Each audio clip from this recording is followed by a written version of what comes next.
Hey guys, this is going to be a probably quick overview, as quick as I can. This is my third attempt in trying to film this, of my classic mobility harness line, as well as a quick guide on how you adjust your harness once you get it. So this one in particular I just finished. It's going to be going out tomorrow, but it was a really nice one I wanted to show off. It has all the upgrades on it. If you're not familiar with my harnesses, I have 4 different models. They all have the same base, but they have different attachments, alright? So that was how I typically fold them when they're in the package and I ship them to you. So they come in 2 different pieces. So the chest plates are pretty much all the same, some adjustments for different sizes, and again, some adjustments, of course, for these, the saddles, but they are all basically the same. They have the same, I don't know, parts to them. I try to custom fit the harnesses as much as I can. These are still very adjustable harnesses, and this is all very important stuff when you're looking for a mobility harness because they have to fit your dog very well. Of course, if you get your harness and you don't think it fits, take some nice pictures, go ahead and message me and we can talk about it and look over and see if I need to adjust your harness. All dogs are a little different. Sometimes, you know, we make mistakes when we measure. It happens. Sometimes it's on my end, sometimes it's on your end, but I like to do whatever I can to make sure you guys have a great fitting harness. So like I said, I have 4 different models. They all donate the different rings that are on it. Now technically I did just add a 5th model, the Sierra model, which is not really a service dog model, it's like the pet version. So if you like this style but you just need a pet version, or maybe you're getting it for your service dog who's not fully grown yet, might be a good option, or as an off-duty or adventure harness and you really like this light duty style. That's what the Sierra version is for. But our 4 main models is our Alpha, which has 2 rings for an upright counterbalance handle, as well as our 2 cape rings, and it will also have a forward ring for a guide. So Alpha does it all. It has counterbalance and guide rings. This is a Delta, so Delta is double ring, and that's just going to have your double rings for your counterbalance handles, of course, cape rings. Then we also have our Echo model. Echo's our guide model. It will have a bunny loop or a bunny ear and a forward D-ring for the guide handle. It won't have these rings. It will just have that 1 ring there for the guide, a bunny loop, and your 2 capes. Last model is our Bravo model. That is our bait bracing model, excuse me. That is a fully rigid handle. That one's currently not out, hoping to get it out in the next couple weeks. Available. Originally I wanted to offer a folding handle with that model, but I just can't figure out how to do it right now. But I'm going to go ahead and release a fixed rigid handle, so it'll be fixed on here. And also how I originally did these harnesses with a detachable, so I'll have a buckle down here and a little piece of Velcro, so you can detach the handle when you don't need it, and it will be rigid when on. And hopefully later I will figure out how to do the folding handle. But so those are our 4 models: Alpha, Delta, Echo, and Bravo harnesses. Again, all the same shape, is just what's on the harness. That's what's different. Now, like I said, this has all of our upgrades on it. So we have the patch top upgrade. What it does is it extends the back a little bit. Normally this is cut straight. The back is completely flat all the way across. With our patch top, it's bumped out a little bit, and we have a nice wide patch area. Also goes up a little bit, and I'll show you why in a minute. You could put a nice big round patch on here pretty securely, or some nice longer ones. This is great for summer, where you just can use the harness. You know, you could have some identifiers on there, but it's still very lightweight, and you can still easily use a cape with the patch add-on. So that is the patch add-on. Okay, real quick, I totally forgot to show you one of the cool things about the patch top and night safety add-on. Like I said, we have extended Velcro down the back, so you could put a nice round patch on there. That's what you're gonna get with the patch add-on.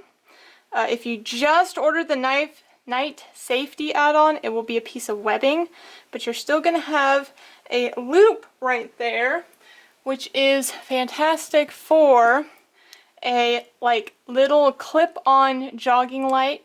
Roughwear also makes some clip-on lights, so you can just go ahead and put a light on your harness so that your dog is seen if you're out at night running errands, or out maybe at a theme park or event. You could have your dog be seen. So that is included. That's a cool little feature that I kind of hid in there. I don't know if anyone's noticed it yet. With the patch top add-on, and the night safety add-on. Of course, this one has both, so it has the Velcro one. But if you just get the night add-on, it'll just have a piece of webbing over the top that you can take a little clip-on light, stick it in there, and have your dog be seen. So anyway, just didn't want to forget that. So also we have our night safety add-on. That includes this glow-in-the-dark reflective paracord trim all the way around, as well as a 1-inch strip of reflective tape down the center of the harness. So that gives you your night safety. Again, if the patch top wasn't here, this would just be straight across. You can pick which add-ons you want. And then the last add-on I have here is we have our upgraded buckle. This is a fid lock buckle. These are very, very cool magnetic closure buckles. Normally our harnesses just come with a normal side release buckle, but sometimes those buckles can be hard if you have arthritis in your hands. These are very easy to open, but I have yet to have one accidentally open. I know a couple people have decided not to get these because they're afraid they're accidentally going to open. I have yet to have that problem. Not to say it won't happen, but I have yet to have that problem. Very easily, you slide them sideways like this. It doesn't take that much at all. And to put them back, it's a magnetic closure, so you just have to get it close and it snaps back. If you have a super hairy dog, I do have quite a bit of padding, I guess, around the buckle part, so hopefully you don't trap any hair in there. But it is possible, if you don't, maybe put your hand underneath it and then close it like that, if your dog is super hairy. So of course that's another consideration that you would have to take in. But I haven't had a problem. I have a Border Collie, and I don't really see trapping hair in there personally, so I haven't had a problem with that. Again, all these add-ons are available individually, basically, so you could customize if you just want one, two, or none of these add-ons. Totally up to you. Alright, so let's go on to the fitting part of the harness. Now normally, I know there was some confusion, which is the main reason I'm making this video. When I take photos of my harnesses, I will do the first step of fitting, where I thread my shoulder straps through the ladder lock, basically. I believe that's what it's called. So I just thread it through like that, and I take pictures like that. The reason for that is I don't want to crimp or make any indentations in the webbing. It doesn't weaken the webbing at all, but you know, when you buy a brand new harness, you expect it to look brand new and not kinked. So I'm hoping I'm not going to kink this one that bad by showing you. I should be able to rub it out. But that's why most of my photos you see the straps like this. That's your first step. So go ahead and put that on. Then you can put this on your dog. And these slide generally pretty easy. Sometimes you gotta loosen the center of it a little bit. But you can generally have them slide with some little force. So you go ahead and put this on your dog, adjust the shoulders. You don't want the shoulders to be super tight, all right? You don't want to bring this harness all the way up so that this is digging into their armpits. This harness should not be tilted at all forward. It should be nice up and down in a relaxed position. And when your dog walks, you want a little bit of room up here for them to walk, and when they lie down, that's not going to bring the whole thing forward and be super tight on your dog.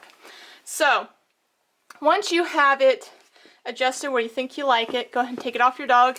You can check by folding, sorry if I'm knocking the camera, check by folding the harness to make sure that your straps are even. Once you're happy with it, you're going to lock in your straps, alright? Once you're happy with your length, you're going to lock in your straps. You're going to skip this first one and just go to your second one. And that's it. These straps will not move. I've had a couple of people message me and say, hey, my straps are pulling out. Lock them in, they will not move. Again, this will kink the webbing a little bit, which makes sure it doesn't move, but when I pull it out, it kind of kinks it a little bit. So that's why I don't do it for the photos. So shoulder straps, pretty easy. Just do this first, adjust it to your dog, and then lock them in, and you are good to go. If you have a ton of extra strap flapping around, there's a couple things you can do. If you have a ton of it, and it reaches the plate is open, so you can just stick it back in the plate and the plate will kind of hold it. Alright, if it's not quite that long, you could get a little piece of black tape, like electrical tape or black duct tape or something like that, and just wrap it so it stays closed and it won't flap around.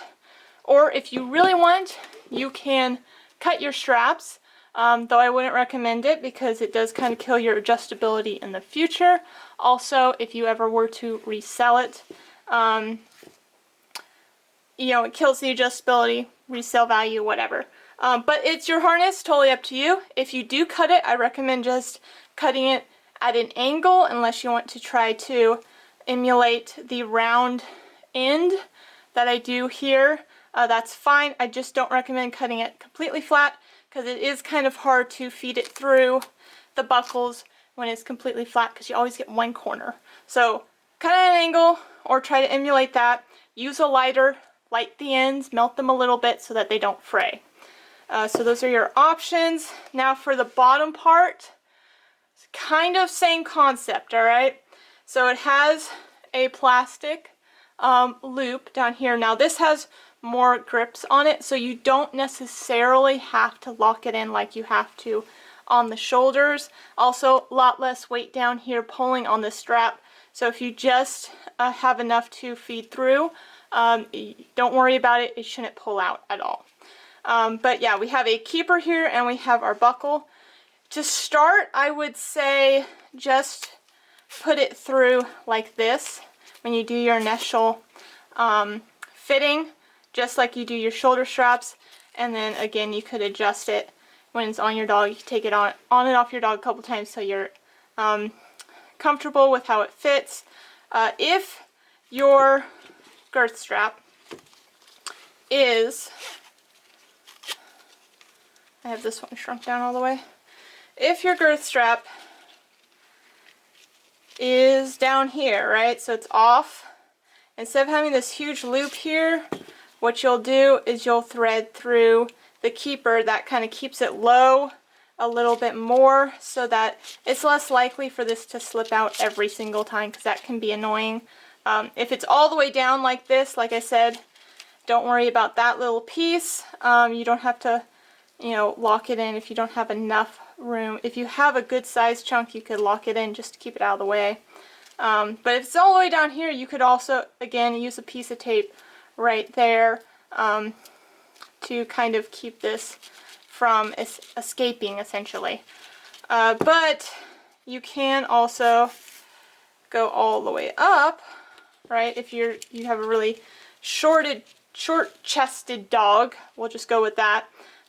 If your girth strap has to be all the way up here, then obviously you're not going to go through this keeper up here because you need that room. And again, big piece here. You can just thread that through. It's going to be a little tighter than the other ones. But you can just thread that through, lock it, and it kind of keeps it out of the way so it's not hanging or anything. But this one, like you can see, it clears the keeper, so we can feed it through the keeper. So if we find that that's where it needs to be, we can just feed through the keeper first, and then go into our buckle. Pull it through a little bit more. I think that's where we had it. And then go lock it in place. And then we could also tuck this into our keeper. So now it's really nice. Put our buckle in here. Really nice and secure. So, again, this harness is very, very adjustable to your dog. You should have plenty of playroom with the straps you are given. Again, if you feel like your straps are too short, please let me know. I'm always adjusting sizes and perfecting my sizing chart and doing small adjustments. So seeing photos of your vest on your dog, do tag me on Instagram, #Canine once you get your vest fitted or harness fitted. I love seeing you guys in my gear. It also makes my gear better because I can do small micro adjustments and also have a better idea when I'm talking to other clients about fitting their dog. So this is our classic mobility harness. Again, this is the Delta model with all the upgrades. Thank you for watching, and I hope you enjoyed the video, and I hope this answered the question about fitting the harness to your dog, and I hope you enjoy your gear. Thank you. Bye.